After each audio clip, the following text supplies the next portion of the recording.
We left Kenya because my dad said so. Why? Really, I had no choice. I was 4 years old, so I would have chosen Dubai, only because life is there so much easier. We have so much family over there, and you can get like 100 grand in like 1 year. We came here because the crime rate's not so bad there, really bad over there, government, corrupt. Apart from that, beautiful country. So I really have not been on a plane, apart from going from Somalia to Kenya. My plane journey was hectic. My mum always keeps telling me this woman was crying right next to us for the entire flight. That's 48 hours. Like the Kiwis here, no offense, but the culture, the way they dress, pretty terrible. The food, oh my gosh, disgusting really. But in Kenya, so nice. So like samosas, and you have your spices, cumin, paprika and so on, to die for.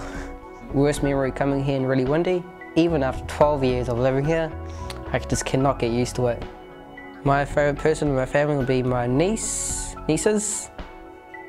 First of all, I have never had a niece in my life, and after a while, we just started being best buddies, and I've visited their house more than like 1,000 times. We've spent countless of hours together, got to know each other. Next thing you know, I'm spending $100 every single month on her. Well, I left Sudan in a very hard way. You know, there's a lot of war and an ongoing killing, and then I ran away for safety because I don't want to die that young. And they asked me, immigration asked me, where do you want to be? I'm like, I don't know, anywhere capital, because I really came from the jungle. So I want to do it the opposite way, and I want to be in the city this time. And here I am in Wellington. I think I really love New Zealand, and it's one of the beautiful country, small country, you know, and it's exciting. That's why I love it, and it's, you know, surrounded by water, even if I don't know how to swim, but I still love it. Well, I first came here with my brother's wife, and then life get harder, so I decided to bring my family over here.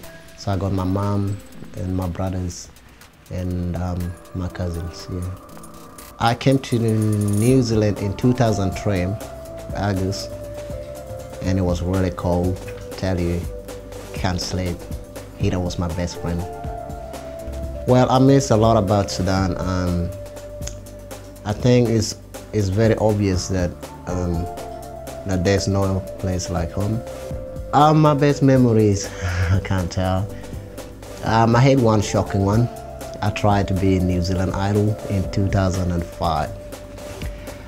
It was a great experience. Meet a lot of people, talented people.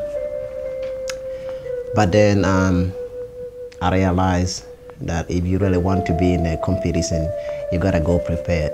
Otherwise, you will shame yourself and the people that, you know, that's around you.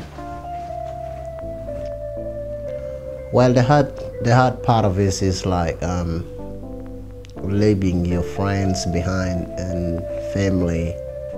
I think that is more of a heartbreak. But coming into a new culture, also you learn a lot, and putting a bit into use, I think you're gonna see the world from a lot of different angles. Well, my plan for the future, I wanted to be a writer. I wanted to write novels and stuff like that. But I also plan to go back to uni and study law, because I think the only better way you can make a better living is through education, and I think I'm still young, so I have to go back to school and become someone in the future.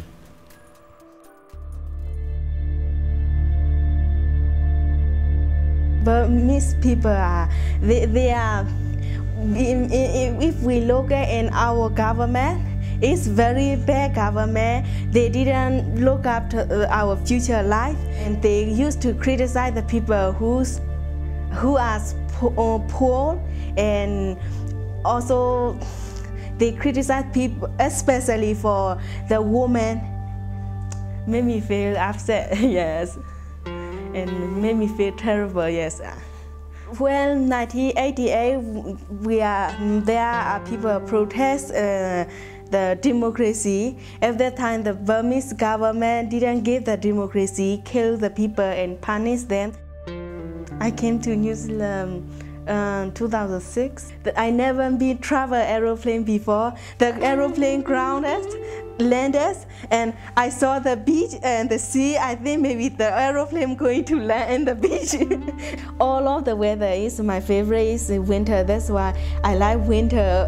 And when I arrived here, I think I told myself I'm lucky because winter is my favorite weather, and also New Zealand is cold. That's my weather. Different people, different situations, they came to New Zealand. For me, it's because of my future. Before I live in Auckland, I stay with my Burmese community, and I have a little bit problem with them, and I moved to Wellington. And when I first arrived in Wellington, I stayed with the Catholic nuns. Well, I first came here, I was only 8 years. I feel lonely and I feel upset. Yeah, at that time, the Catholic nuns, they encouraged me and made talking funny of me. They eat bread and butter. For us, we eat rice and chilies. They look at me, I ate the chilies, they run away. I have to stay with my other friend and other people. I haven't stayed with my mother and my father since when I was 12 years old, yes. For me, I plan for the future. I want to become a New Zealand lawyer. I want to help the people who suffer like me. That's why I describe my life and my story. That's why I came in New Zealand. Yeah. Well, I arrived here about 6 years ago now. Well, I had actually no choice to come to New Zealand. It was my parents' choice, and I had nothing to do with it. I stayed with my parents in Auckland for about 6 months and then moved here. I don't know why I came to Wellington. Well, it was actually, yeah, I actually like the weather here. Friends, I guess. Yeah, mostly friends, because I don't really like their place, to be honest.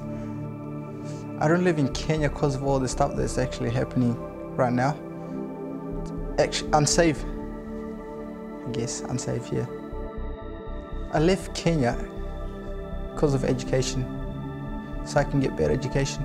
Because there, you know, when you go to further studies, it'll cost you a lot more and you end up quitting.